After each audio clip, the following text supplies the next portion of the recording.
Hello and welcome to our morning edition of Arirang News. We begin with these stories making the headlines at this hour. President Lee Jae-myung delivered his first New Year's message to the public, pledging stronger support for regions outside the capital and addressing issues including workplace safety, as well as inter-Korean relations. He will host a New Year's reception at the Blue House State Guest House this afternoon. North Korean leader Kim Jong-un visited the family mausoleum, the Kumsusan Palace of the Sun, on New Year's Day. Photos released showed him accompanied by his daughter Chue, marking her first public appearance at the palace, widely seen as a possible political signal related to leadership succession. Around 40 people were killed and more than 100 others were injured after a fire ripped through a bar in a ski resort in southern Switzerland. Foreign nationals were also at the venue when the fire broke out during New Year's celebrations in the early hours of Thursday. We begin this morning with President Lee Jae-myung's New Year's message as he begins his first full year in office. This afternoon, he will host a New Year's reception at the Blue House State Guest House. Our top office correspondent Song Yoo-jin starts us off. A new year often begins with resolutions. For President Lee Jae-myung, it's making 2026 a year where the whole nation can enjoy the fruits of Korea's economic growth. 올 한 해를 붉은 말처럼 힘차게 달리는 해로 대한민국 대도약의 원년으로 만들겠습니다. 대도약을 통한 성장의 과실은 특정 소수가 독식하는 것이 아니라 모두가 함께 나눌 수 있도록 하겠습니다. President Lee began his New Year's address by thanking the public for helping restore stability after former President Yoon Suk-yeol's martial law declaration and subsequent impeachment. He says the country must now move faster, but with a shift in mindset. 불평등과 격차가 성장을 가로막고 경쟁과 갈등이 격화되는 이 악순환 속에서 자원의 집중과 기회의 편중은 이제 성장의 디딤돌이 아니라 걸림돌이 되고 있습니다. The president laid out 5 policy directions. First, more substantial and decisive support for regions away from the capital. 인재와 기술 양성을 위한 교육 투자, 삶의 질을 높여줄 광역 교통과 문화시설 투자, 여기에 관광 정책까지 하나로 잇는 집중 투자를 통해 지방주도 성장의 기반을 촘촘하게 실현해내겠습니다. Second, the president called for an environment where young entrepreneurs can take risks and innovate, allowing startups and SMEs to thrive alongside big companies. On social policy, he stressed the need for safer workplaces through tougher penalties, noting that South Korea has the highest industrial accident death rate in the OECD. Turning to culture, which he described as a pillar of national competitiveness, President Lee pledged stronger support not only for pop culture, but for fine arts. On diplomacy and security, the administration will work toward peaceful coexistence on the Korean Peninsula. 페이스메이커로서 북미 대화를 적극 지원하고 남북 관계 복원을 거듭 모색할 것입니다. The president's resolve was evident at his first official engagement of the year, a traditional visit to the Seoul National Cemetery. In the guest book, he wrote, "We will embark on the first year of a great national leap forward toward a society where we can all live well together." Song Yoo-jin, Arirang News. Seoul and Beijing's foreign ministers spoke on the phone on the final day of 2025 for high-level coordination on President Lee Jae-myung's state visit to China at the start of January. Our Oh Soo-young has more. South Korea and China's top diplomats held a phone call for concrete and substantive outcomes ahead of President Lee Jae-myung's state visit to Beijing. Seoul's foreign ministry says Minister Cho Hyun talked on the telephone on the last day of the year with his counterpart Wang Yi, focusing on the top-level trip from January 4th to January 7th. The two ministers reviewed the trajectory of South Korea-China relations over the past year and agreed to maintain close communication to ensure the success of the visit, which will mark the first state-level summit diplomacy of the new year for both countries. Both sides stressed the need to deliver substantive results that can be tangibly felt by the public and consolidate the momentum towards fully restoring Seoul and Beijing's strategic cooperative partnership. Arirang also exchanged views on the situation on the Korean Peninsula and in Northeast Asia, agreeing to continue efforts aimed at regional stability and prosperity. This comes amid North Korea's continued missile tests. On Sunday, Pyongyang carried out a launch drill involving long-range strategic cruise missiles over the West Sea, with leader Kim Jong-un observing on site, 4 days after it tested new surface-to-air missiles. North Korea has described the launches as part of efforts to strengthen its nuclear capabilities, rejecting the idea of denuclearization. Against this backdrop, Seoul has repeatedly emphasized the importance of regional coordination, including with Beijing, while encouraging the resumption of dialogue between Pyongyang and Washington. During his 4-day stay, the South Korean leader will hold a summit with President Xi Jinping, where security matters are likely to be raised. On top of that, South Korea's decision to pursue nuclear-powered submarines may be discussed. The two leaders are further expected to address economic relations following years of market uncertainty, following Beijing's unofficial sanctions on South Korean businesses and culture, after Seoul decided to adopt a US missile defense system against North Korea's growing capabilities. Yi and Xi last met in Gyeongju in November when the Chinese leader visited South Korea to attend the APEC leaders meeting. The upcoming talks in Beijing will mark their second summit in just over 2 months. Oh Seong, Arirang News. And now for a deeper look at President Lee Jae-myung's New Year's message ahead of his trip to China and the direction of the administration's diplomacy in 2026.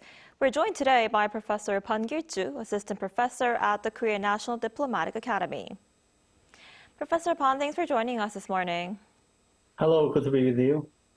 So what stood out to you the most in President Lee's New Year's message?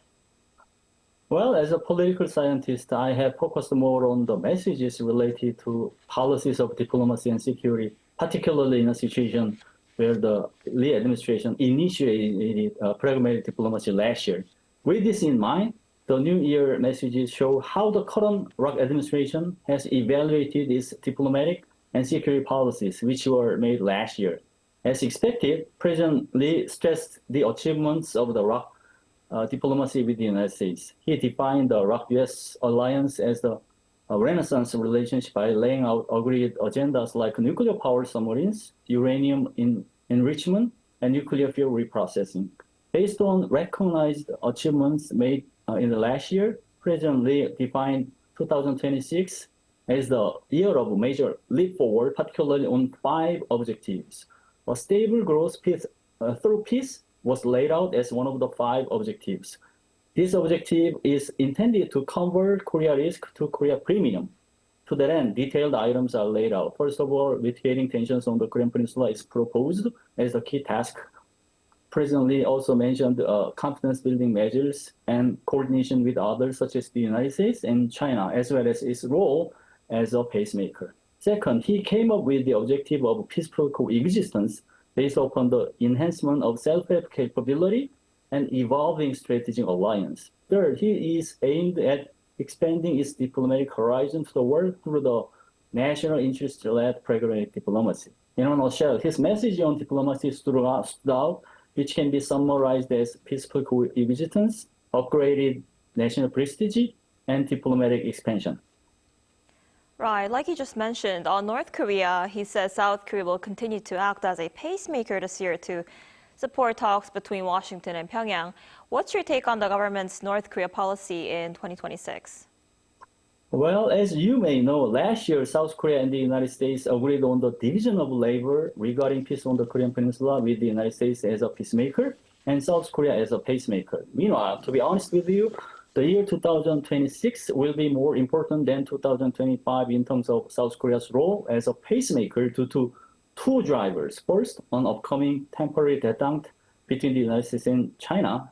Second is positive ripple effect on the Korean Peninsula. To start with, the confrontation between the United States and China is expected to be mitigating this year, leading to a tactical level of détente between the 2 countries.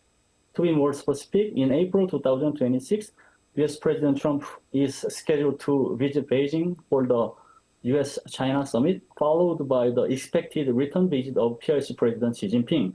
In addition to this bilateral diplomatic setting, they are more likely to have chances to meet each other in multilateral platforms such as the APEC summit hosted by China and the G20 summit hosted by the United States.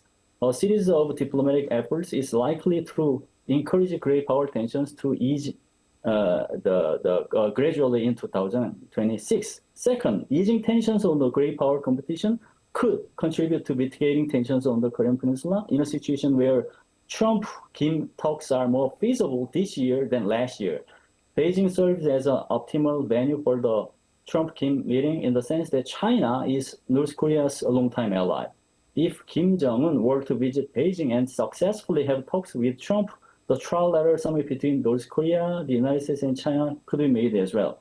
The rise of this scenario could contribute to promoting inter-Korean talks at the end of the day. In this process, South Korea's role as a pacemaker will be taken as important in order not to be sidelined, and furthermore, to seize the initiative of diplomacy as a direct actor on the Korean Peninsula. If South Korea is successful with its role as a pacemaker, it should pay more attention to its coordination with a peacemaker, which is the role of the United States. In this vein, South Korea should closely coordinate with the United States prior to U.S. North Korea talks regarding agenda setting and sharing objectives of the possible meetings. Put simply, a pacemaker should be an active player, not a bystander. Right, absolutely. And President Lee is set to begin his diplomacy this year with a state visit to China, a crucial step for making that inter-Korean relations. He's scheduled to travel to Beijing this week. What does this suggest about South Korea's relations with China? Well, the pragmatic diplomacy has started with the aim to consolidate right-US alliance in a more sustainable way. This aim seems to be achieved in the sense that the ROC-US alliance modernization has been designed successfully. So the second step of the pragmatic diplomacy seems to put more emphasis on the complete restoration of South Korea-China relations. Since South Korea is aiming at the complete restoration of its relations with China, various agendas could be on the table in the upcoming South Korea-China summit in Beijing, including military exchanges as well as economic and social exchanges. Meanwhile, tricky issues as well as easier agendas should be on the table in an effort to achieve the objectives of pragmatic diplomacy. Some issues like climate response and transnational crime coordination would be relatively easier to talk. However, the establishment of a structure at the West Sea by China, South Korea's nuclear power submarines, and the denuclearization of North Korea would be harder to tackle for both states. What matters is that both easy and tricky issues should be on the table to visualize the expected utilities of the complete restoration of the ROC-PRC relations. Right, a lot of things to discuss in Beijing. We'll have to keep a close eye on that meeting. All right, Professor Pan, I'm afraid that's all the time we have for today. Thank you so much for your insight this morning. We appreciate it. Thanks for having me. And marking 2026, North Korean leader Kim Jong-un visited the family mausoleum, the Kumsusan Palace of the Sun, on New Year's Day. He was with his daughter Chue, who was making her very first public appearance at the palace. Our Kim Bo-kyung tells us more. North Korean leader Kim Jong-un and his family visited the Kumsusan Palace of the Sun on the first day of 2026. This, according to the state-run Korean Central News Agency on Friday. What's notable was that Kim's daughter Kim Jue appeared publicly for the first time at a visit to the family mausoleum. The media did not directly mention Chue's attendance, but the photos released showed Kim Jong-un, his wife Lee Seol-ju, and their daughter Chue standing together in the very front row, with Chue positioned at the center. They were accompanied by key party and government officials, and the KCNA reported that all visitors made a firm pledge to fulfill their responsibilities and duties at the forefront of the sacred cause of realizing the eternal prosperity and development of the regime and its people's well-being. With the 9th Party Congress expected to be held in January, many are seeing Chue's appearance at the palace for the first time as a political signal related to leadership succession. The Kumsusan Palace of the Sun, where the bodies of past leaders Kim Jong-un's late father Kim Jong-il and grandfather Kim Il-sung are enshrined, is a symbol in North Korea of the legitimacy of the regime. Since coming to power in 2012, Kim Jong-un has visited the palace on New Year's Day almost every year, but he skipped the visit in 2018 as well as in 2024 and 2025, making the visit alongside his daughter all the more surprising. The KCNA also reported that on the same day, Kim Jong-un met with students who were to perform in a Lunar New Year celebration and took photos with them, apparently highlighting his image of valuing future generations. Kim Bo-kyung, Arirang News. South Korea's foreign ministry has said that the newly passed anti-fake news bill is not targeting any specific country or company. Now, the announcement on Thursday was a response to U.S. State Department concerns that the revised Information and Communications Network Act could negatively impact U.S.-based online platform businesses and undermine freedom of expression. While saying the purpose of the bill is to address social harms arising from changes in the digital environment, the ministry said it would continue communicating with Washington. The revised law was approved at a cabinet meeting on December 30th and is set to take effect in July. And the U.S. State Department also says Chinese military drills around Taiwan increase tensions unnecessarily, urging Beijing to halt its pressure campaign and return to dialogue. In a statement on Thursday, State Department Principal Deputy Spokesperson Tommy Pigott said China's military actions and rhetoric toward Taiwan are destabilizing and risk further escalation. He said that Washington supports peace and stability across the Taiwan Strait and opposes any unilateral attempt to alter the status quo by force or coercion. China claims Taiwan as part of its territory and has threatened to use force to bring the island under its control. Earlier this week, Beijing launched missiles and deployed fighter jets and naval vessels around Taiwan, saying the drills, codenamed Justice Mission 2025, simulated a blockade of major ports. At least 40 people were killed and more than 100 others were injured after a fire swept through a bar in a Swiss alpine resort. The fire broke out in the early hours of Thursday as people gathered to celebrate the new year. Our Lee Seung-jae has more. At least 40 people have been killed and more than 100 others injured after a devastating fire swept through a crowded New Year's Eve bar in the Swiss alpine resort town of Crans, Montana. The blaze broke out around 1:30 a.m. Thursday at a popular bar known as La Constellation, as large crowds gathered to celebrate the start of the new year. Police say the venue was packed at the time. Investigators are still working to determine the cause of the fire. Swiss President Guy Parmelin described the incident as one of the worst tragedies the country has faced. The circumstances that bring us together on this first day of the year in the capital of Valais are dramatic. The fire that occurred last night in a bar in Crans, Montana is one of the worst tragedies our country has ever known. Crans, Montana is a major international ski destination, particularly busy during the holiday season, with foreign nationals among the dead and injured. A tourist from New York told AFP that he filmed bright orange flames pouring from the bar and saw people running and screaming in the darkness. Another eyewitness told Reuters that bystanders rushed to help, carrying injured people away from the fire to nearby bars and restaurants that remained open as temporary shelters, as many of the surviving victims faced cold-related shock after fleeing from intense heat into freezing air.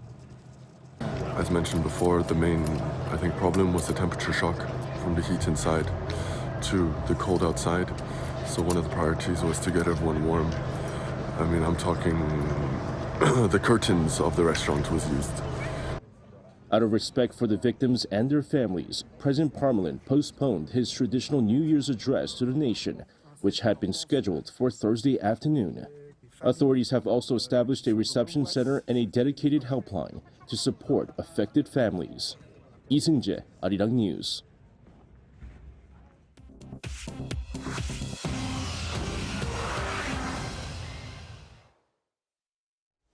Good morning, I'm Chu Ji-hyun, and this is The World Now. Starting in the United States, where Zohran Mamdani took the oath of office as the first Muslim mayor of New York City. The 34-year-old Democratic Socialist is the city's youngest mayor in more than 100 years. He officially began his term with a midnight ceremony in a decommissioned subway station before a public inauguration on Thursday, led by Senator Bernie Sanders. Mamdani promised an audacious agenda focused on the working class, pledging free childcare and a rent freeze for 1 million households. While President Trump previously threatened to withhold federal funding, the two leaders held a cordial meeting in November last year, though deep policy disagreements remain. In Iran, protests over the country's struggling economy spread from Tehran to cities outside the capital on Thursday, and authorities reported at least 6 deaths among protesters and security forces. Demonstrators vented fury over record-high inflation and a plunging currency. Authorities confirmed the deaths of 5 protesters and 1 member of the Revolutionary Guard in the Lur ethnic regions. Iranian President Masoud Pezeshkian signaled a desire to negotiate, but the currency's drop to 1.4 million rials per dollar has left his government with few options. Security forces have already arrested dozens, accusing demonstrators of acting as foreign-linked rioters. Turning over to Amsterdam, a fire gutted the historic 19th century Vondelkerk Church during a chaotic New Year's Eve in the Netherlands. High winds fanned the flames, causing the landmark's 50-meter tower to collapse while residents fled nearby homes. Beyond the blaze, accidents involving fireworks killed 2 people and seriously injured 3 others across the country. Police reported unprecedented violence and faced attacks with patrol bombs and fireworks being used in multiple cities. A nationwide ban on consumer fireworks takes effect in the Netherlands in 2026. Investing legend Warren Buffett officially stepped down on Wednesday as CEO of Berkshire Hathaway. The 95-year-old Oracle of Omaha leaves behind a staggering cumulative return of 6.1 million% since taking control in 1965. While he remains chairman of Berkshire, handpicked successor Greg Abel now takes the helm of the multi-billion-dollar conglomerate. Buffett's departure concludes an era for global finance defined by his unwavering belief in the American economy and his strict ethical newspaper test for business conduct. As he departs, Warren Buffett leaves investors with his most famous quote, "Be fearful when others are greedy, and greedy when others are fearful."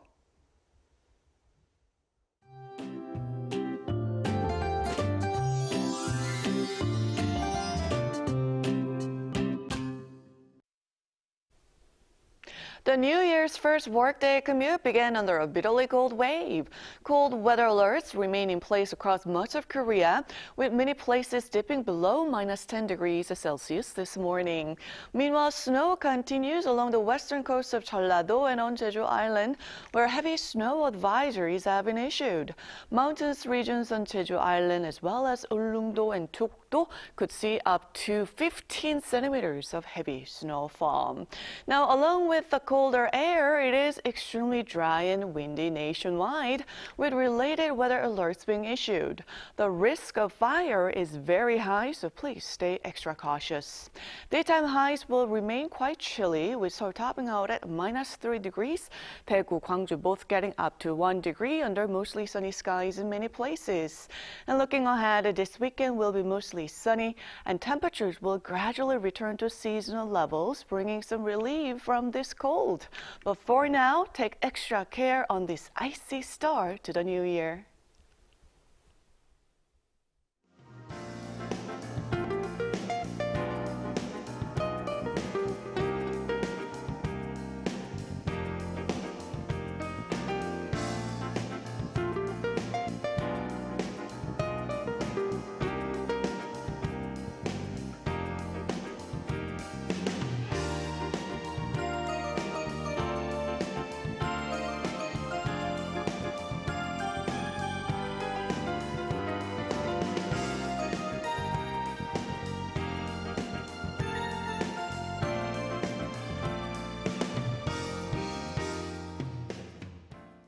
That's all we have for this morning. Arirang News will be back at noon Korea time. Thanks for watching.